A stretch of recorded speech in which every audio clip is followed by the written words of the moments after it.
अगर मेरी आवाज आपके कानों तक पहुंच रही है तो 2 मिनट का टाइम लेंगे आपका, ध्यान से जरूर सुनेंगे और आप लोग थोड़ा नजदीक आ जाएंगे ताकि आवाज मेरी आप तक अच्छी तरह से पहुंच पाए। मैं आपको ये बताना चाहता हूँ कि आपके हल्दी छपरा से पहली बार कोई आपका गांव का बेटा हिम्मत जुटा करके विधानसभा का निर्दलीय चुनाव लड़ने जा रहा है विधायक से। आप सभी ग्रामवासियों से प्रार्थना है हाथ जोड़ करके कि आप अपने बेटे को, गांव के लाल को समर्थन दे, साथ दें। 16 तारीख को नामांकन कराने जा रहे हैं, 6 तारीख को वोटिंग है, तो आप लोग वोट मारने जाइए तो एक बार जरूर याद कीजिए बटन दबाने से पहले कि आपका हल्दी छपरा का लाल, एक गरीब का बेटा, एक ट्यूशन पढ़ाने वाला, कोचिंग पढ़ाने वाला भी इस मैदान में उतरा हुआ है। जिस प्रकार से हम घूम रहे हैं आपको देखने से लग रहा होगा कि ये तो चुनाव नहीं जीतेगा, निर्दलीय है। हंसी भी आ रही होगी, चर्चा भी हो रही है, ये तो निर्दलीय प्रत्याशी है, कहीं निर्दलीय चुनाव जीतता है, मगर ये सच है कि निर्दलीय भी चुनाव जीतता है। ये सच्चाई है कि निर्दलीय भी जीतता है। और मैं आप लोगों को बताते चलता हूँ कि जिस समाज से हम आते हैं, जिस वर्ग से हम आते हैं, नाव पे जाने वाला वर्ग से है, नाव चलाने वाला वर्ग से है, खेती करने वाला वर्ग से है, मजदूरी करने वाले वर्ग से है, दिल्ली पंजाब कमाने वाले वर्ग से हम आते हैं, छोटे मोटे दुकानदारी करके गुजारा करने वाले वर्ग से आते हैं। और ऐसे समाज, ऐसे वर्ग की संख्या पता है आपको कितनी है? 95 से 97% हमारी संख्या है। गरीबों की, किसानों की, मजदूरों की, सब्जी बेचने वालों की, ठेला पे बेचने वालों की।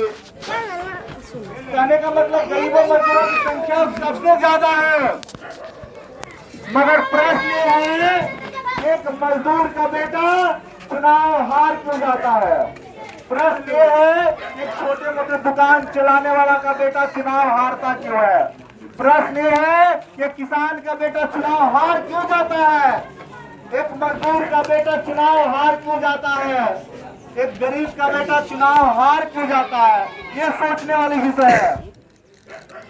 तार्किक बहुत बात है, आप लोग ध्यान दीजिएगा। जो चुनाव जीतना है अमीर लोग, उसकी संख्या मात्र 2-3% है। अमीर लोगों के पास भी एक ही वोट रहता है, एक व्यक्ति एक वोट, और गरीब लोगों के पास भी एक ही वोट है। सोचिए, हमारी संख्या जब इतनी है तो हमारी हार कैसे होती है? गरीब को तो नॉमिनेशन करा करके छोड़ देना चाहिए, घूमने भी नहीं जाना चाहिए, उसे गर्व करना चाहिए कि हमारी इतनी आबादी है, कौन भाई का लाल अमीर है जो हमें हरा देगा? हमारी इतनी संख्या है, किसी का दम है अमीरों में जो हमें हरा दे? मगर ऐसा नहीं हो रहा है।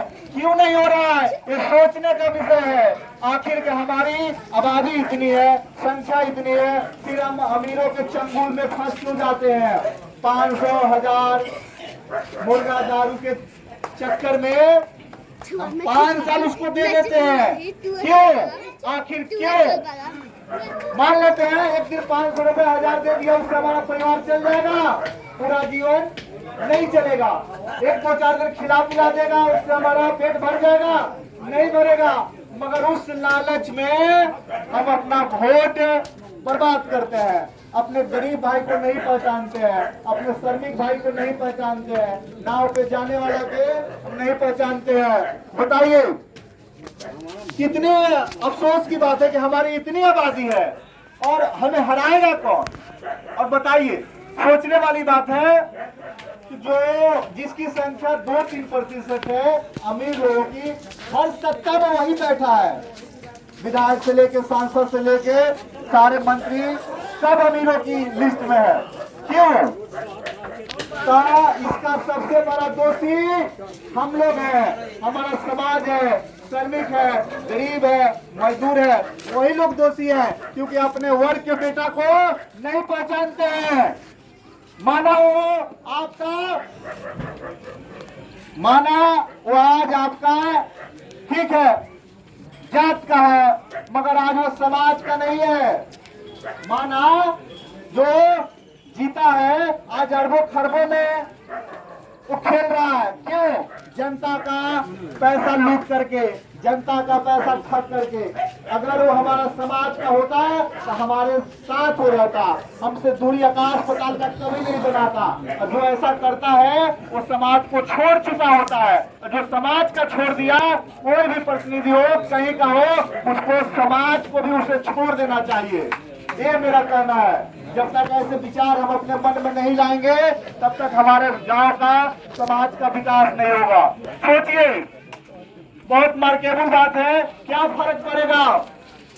विधायक एक बार और विधायक बन जाएगा। मान लेते हैं भाई बिरादरी 4 बार जीते हैं, एक बार और जीतेंगे, 5 बार विधायक बन जाएंगे, क्या फर्क पड़ता है?